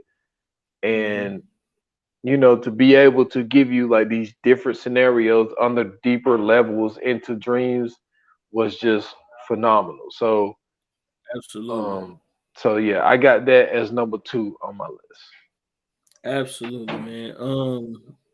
I gotta agree with you, man. This one is I don't know, man. That's one of the ones that if you look at your phone at any point in this movie, you might as well start that thing on over because you're gonna miss some shit. You can't excuse me, you can't stay away from this. So for my number 2, you know what I'm saying? Unfortunately, I thought that we was gonna make history this episode, but we didn't. Because my number 2 just happened to be your number 10. The Last Dragon, man. You know what I'm saying? Listen, you said it all to begin with. You know what I'm saying? We already talked about it, so I'm not really gonna go into it. But Bruce Leroy, Sho'nuff, Eddie Arkadian. I mean, come on, bro. Like I said, just move your pizza to Daddy Green's Pizza. You know what I'm saying? Just everything about this movie, bro, is amazing. The soundtrack, you know what I'm saying? The actors in this is fire. The fact that I don't even think Ty Mock was in another movie outside of this. I think this is like one of the only movies he's ever done. And if he has, it's only been like some straight to VHS or straight to DVD shit. Like this was his main thing. And the fact that he's as famous as he is because of this movie just lets you know just how great this movie is. And I mean, it ain't too much to say about it, bro. Like we already you pretty much already covered it all. So my number 2, man, Last Dragon. You know what I'm saying? Because when you got the glow, you need to know you got the glow. Just perfect, bro. Perfection. Yes, sir. Yes, sir. So we're down to it. Number 1 on the Yep. list. Yep. Um, Hold on real quick. Hold on real quick. Hold on real quick. I Okay. got you. I got you. Let's do it. Number 1, man, 2007 film is, don't get me wrong, it's long as fuck, but it's worth it. This is something that I have been obsessed with. I watched countless documentaries about it. You know what I'm saying? And this was the greatest depiction of it. And this was just one of those things that I really, really fuck with in the way they put it together and the people that they had in this movie. What? What you said American Gangster was in your honorable mentions, right? Honorable mention, yes. Okay, so it's not American Gangster. All right, go ahead. All right. So this movie, Zodiac, okay? I totally forgot. I totally forgot. Go ahead, do your thing, man. God, he got me. He got me. Listen, Jake Gyllenhaal, Yeah. Robert Downey Jr., Mark Ruffalo. When I tell you, Mark Ruffalo is becoming one of my favorite actors. This dude, Yeah. I've never seen Mark Ruffalo miss. That's true. And when he played David Toski, I gotta defer. I'm sorry. I'm sorry. Uh-oh. One time, and it was in What he missing? Avengers Infinity War, where he got his ass put by Thanos and the Hulk didn't come out again. I don't all the way blame him, but I partially blame him for not fighting to get Hulk back out of there. So outside of that, I feel you. But no, like, you know, I've been involved, like when it comes to the Zodiac, man, it's like I said, I watched many documentaries, and the fact that nobody was ever charged to this crime. Yeah. Now, what we did find out during this movie that the Zodiac started taking blame for shit that he didn't even really do anyway. Yeah. So he's just like just fucking with everybody. But I just think that it's one of the longest serial cases that's never been solved. And we still don't know who the Zodiac killer is. Now, in my opinion, in the eyes of Robert Graysmith, the way that it was put together, because this movie is based off the book of Robert Graysmith, who was a cartoonist at the San Francisco Chronicle. Mm-hmm. He became obsessed with the case, and the main suspect was Arthur Lee Allen, man. You know what I'm saying? And I watched a documentary that mentioned his name, but they ended up ruling him out in that documentary that I watched. But yo, there's one eyewitness who saw this motherfucker in 1968. Mm-hmm. You know what I'm saying? In Vallejo. In 1991, he met with the motherfucking cop that took over for David Toski, and he showed him a lineup. And this dude pointed out Arthur Lee Allen. Mm-hmm. And then when they go to get an arrest warrant for this motherfucker, this bitch got a heart attack. So when they went to go, they say he had a heart attack. So when they went to go get him, they say he had a heart attack. So nobody was ever charged in the crime. But like the way that this movie is, don't get me wrong, it is long and it is a slow burn, but you really, really got to be into it. So I know that the number one shouldn't be something that you would tell people, like you kind of, because it's like Inception. Like you have to watch every minute. You can't be looking at your phone. You really do. But I think that you really kind of got to be into it to really enjoy it. And this is just one of those movies. It's something that I've been into. It's something that I have a little, not an obsession, but something that I really, really like to dive into. And the Zodiac, man, for the havoc that he was causing, because I think some of the shit he didn't do, like that one shit when the motherfuckers got stabbed at this motherfucking lake joint, I don't think he did that shit. You know what I'm saying? But I don't know, man. I just feel like the way that this movie was done, the way it was shot, the actors that they put in it, I think they killed the shit, man. So I got Zodiac, the one that came out, because there was another one that came out in '05. They called it The Zodiac, had Robin Turney in it. That one was alright, but this was the one. So 2007 version of the Zodiac. That's what's up, man. So my number one was on your honorable mention list. And if anybody knows, I know what it is. Everybody already know what the it is. way you laughed, you gave it away. If you've been listening to this podcast long enough, you know that my number one movie, starring Eddie Murphy, Arsenio Hall, John Amos, and so many countless others, Coming to America. One of the funniest movies. I'm sorry, not one of the funniest movie I've ever seen in my life. From Eddie Murphy and Arsenio Hall playing all the various characters. My favorite is Randy Watson, of course. I mean, that's probably everybody's favorite too. The barber, the Jewish man in the barbershop. You know what I'm saying? The old guy talk about he sure did. You know what I'm saying? Shit like that. You know what I'm saying? You ain't never met no Martin Luther King. You know what I mean? All that shit. Fucking, hey man, I got these.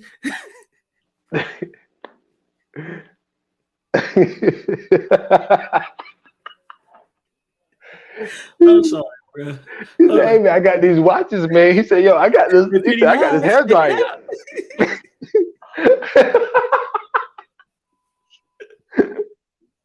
That nigga Arsenio Hall said, "That's our stuff. Stop, thief!" That nigga skedaddled, bro.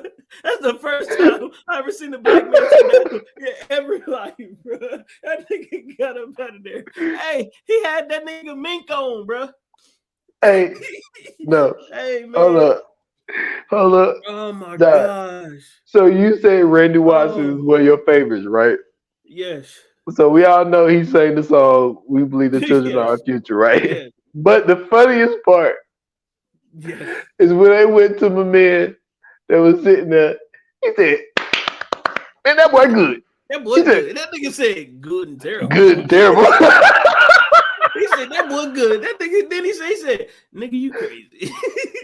Well, you must be crazy. They had that collection plate around. That nigga put a chicken bone in the collection plate, fool. He said, "Oh shit, I thought it was trash." Hey, I'm talking about comedy, but that shit was comedy. What's even funnier is when he introduced Randy Watson and he was like, "Y'all give it up for Reverend damn, what's that nigga name? Reverend something." He said, "This man has been my pastor ever since I was a little boy." And then he kissed him on the cheek. That nigga was like, and he wiped it off.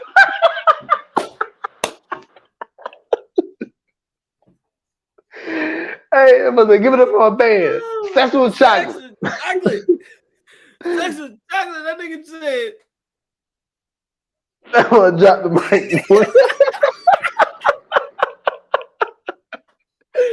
When he got the man has got his own money.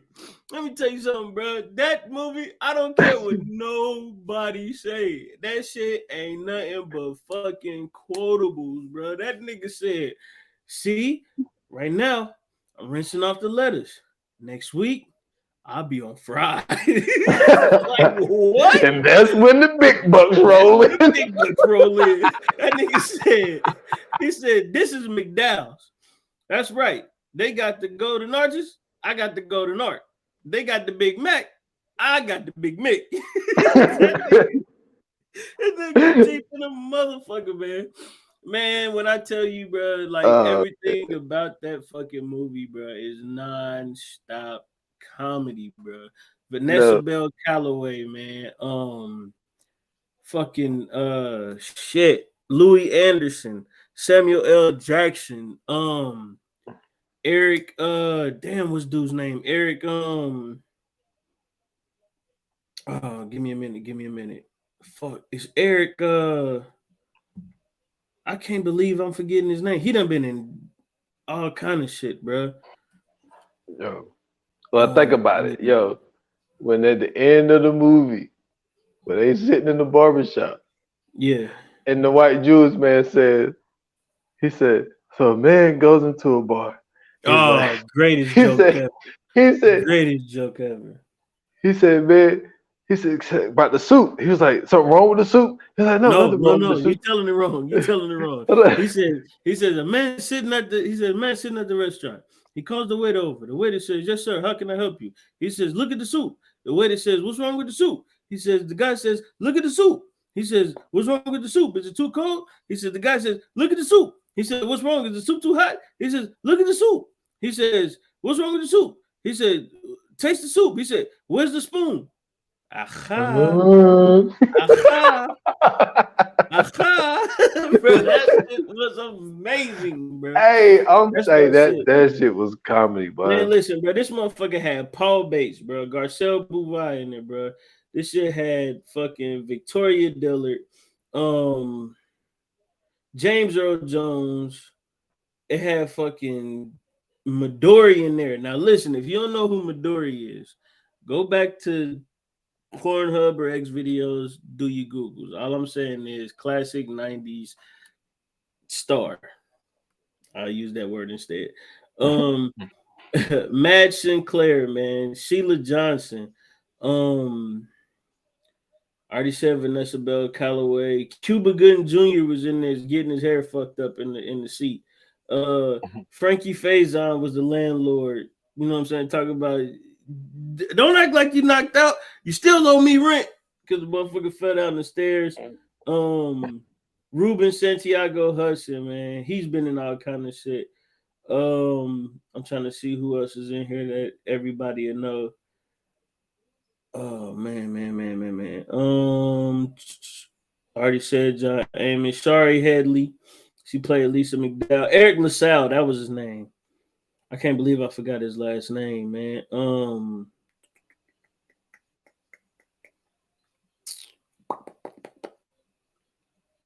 Don Amici, you know what I'm saying? Randolph and Mortimer was back in this. Ralph Bellamy, shout out to him.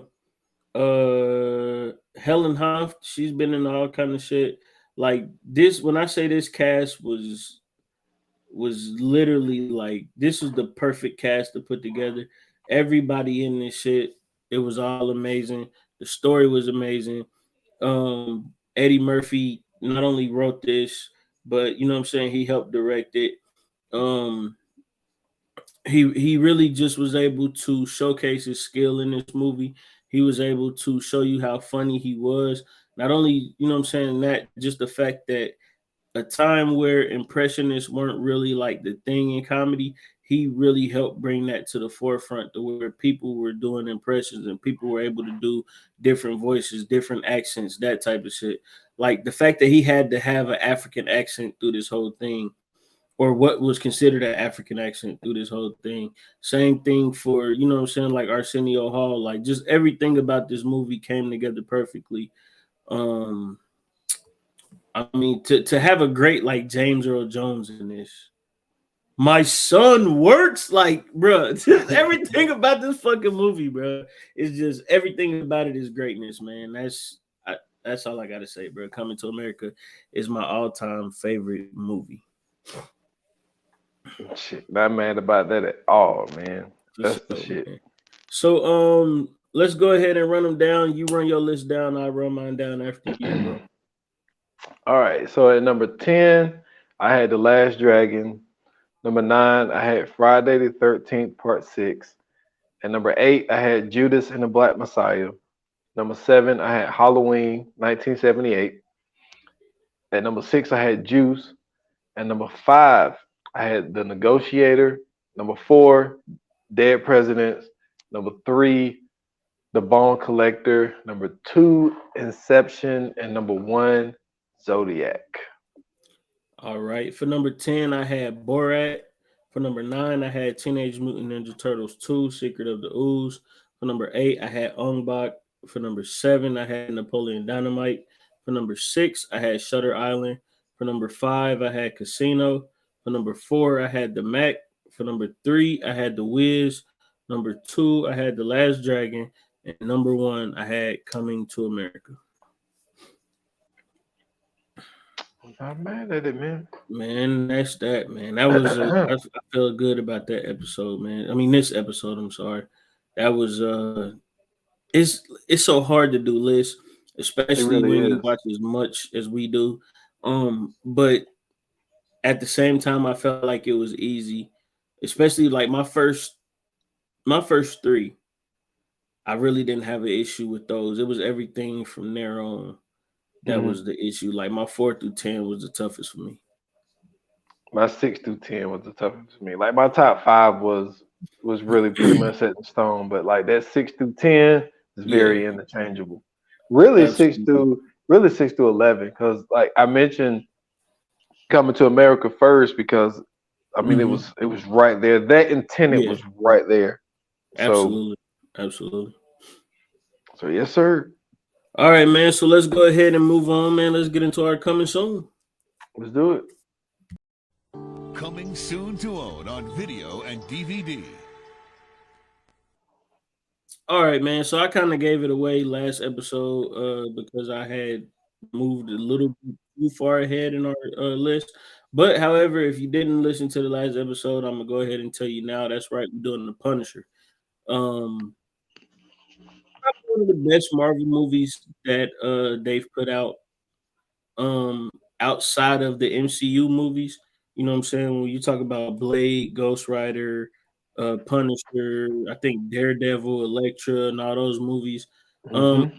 Adding in the X-Men, Spider-Man, and all that. Punisher was a great movie, great storyline, put everything together. Frank Castle was out there, you know what I'm saying, fucking shit up, doing what he do. Classic vigilante movie. Can't really go wrong with it. Can't really go wrong with it. So that's the one we're gonna cover on the next episode. Can't wait to do it. I'm super excited about that because y'all know how I'm about comic books and sci-fi movies and all that shit. I'm about to nerd out for real, so y'all get ready. So that's the next one, man. Yes, sir. Can't wait to do that one. Punisher was hard. Absolutely. That's the only Marvel shirt I got. Punisher. Okay. I got one as well. You know what I'm saying? I've been trying to find a decal for my car. I can't find one, but I probably had to go to like AutoZone or some shit. But I'm sure I could find one. I need a Punisher decal. Like Punisher Well, is you one of know, my all-time favorite characters. well, you know what? I'm lying. I got a Black Panther shirt. But Okay. so we had real short story. We had a kid who there was a school shooting down here some years Hmm. back, and so the kid was really big in like superheroes and shit. Yeah. So for like a mirage for like this little kid that got shot at the school, Hmm. that was the only day they let us go to work without a FedEx uniform on. They said Yeah. that we could wear a superhero shirt. And I know this person wasn't a superhero, Actually, but he is definitely a superhero. but I wore a Actually, he's a Punisher real shirt. superhero. Yeah, I he's a wore the real. Punisher to work, man. That's what I wore to work, man. It was the Punisher. So shout out to the Punisher. Ain't nothing wrong with that, man. So listen, can't wait to do that next episode. If you guys loved our list, if you guys hated our list, if you guys want to give us your own list, hit us up on the socials on Instagram and Twitter at ViewerNonPod. You can hit us up on Facebook at VA Pod Watch Group. Also, do not forget we have a Twitter community. If you are joining us on Twitter, you can get in there, talk movies, talk TV, do all that other stuff. Last but not least, please, if you are beyond Atlanta, please hit us up on the socials to let us know where we can reach you. So when we do our merch, we can send you some free merch. That would really be great. Let us know where we can reach you at one way or the other. It would really be appreciated. And then also, excuse me, if you like to follow me, hit me up on Twitter at Scoops Bronson. I have a link to in my bio. You can follow me everywhere else there. And y'all can follow excuse me, y'all can follow me at s.foster8 on Instagram and on Twitter at 28 minutes or less pod. That's just on Instagram. Follow the podcast 28 minutes or less on all major platforms, prefer Spotify. Last episode is 123 Goodfellas. You know what I'm saying? So Mhm. go check that out. But that's all I got, man. Cool, man. Thank you guys for listening. Thank you guys for tuning in. And if you're on Spotify, thank you for watching. It's always greatly appreciated. Don't forget, you can only watch us on Spotify. When you go to the episode, you play the episode, it'll automatically pop up with the video. So you know what I'm saying, can see us in all our glory as we're doing these episodes. All of the little gestures and mannerisms that we got, you can see all that on Spotify. So go to Spotify, you know what I'm saying, and look us up, man. And if you are watching us on Spotify, please make sure you hit that follow button. That would greatly be appreciated. Everywhere else, please subscribe to the podcast. Please make sure you share it with a friend. Do not keep this to yourself. I know it's hard to do, but please do not share it with a friend. You know what I'm saying? Help us get that exposure. And until the next episode, like they say in Hollywood, that's a wrap. Okay.